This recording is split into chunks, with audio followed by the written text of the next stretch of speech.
చూడు పార్వతి, వృద్ధ బ్రాహ్మణ రూపంలో ఉంటాను, నువ్వు వృద్ధ బ్రాహ్మణిగా మారు. ఇక్కడే ఈ సరోవరంలో ఈ బురదలోని దిగిపోతూ ఉంటాను. అమ్మా అమ్మా ఎవరైనా లాగండి అమ్మా, పెద్దదాన్ని లాగలేకపోతున్నాను, మా ఆయన దిగబడిపోతున్నాను అరు. పరిగెత్తుకొస్తారు. పాపం లేని వాళ్ళు లాగండి అను.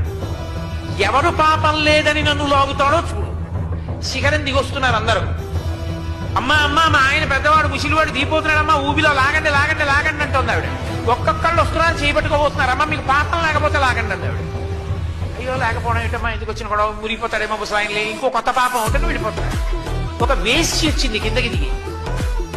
ఆవిడ చేయి పట్టి లాగబోతోంది. పాపం లేకపోతేనే ముట్టుకో మా ఆయన్ని. నాకు లేదు పాపం.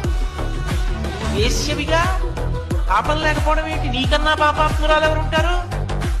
అవునమ్మా, ఇంతకు ముందు ఇక్కడికి రాకముందు పాపాత్మురాల్ని నంది శృంగంలోంచి శ్రీశైల శిఖరం చూశానమ్మా.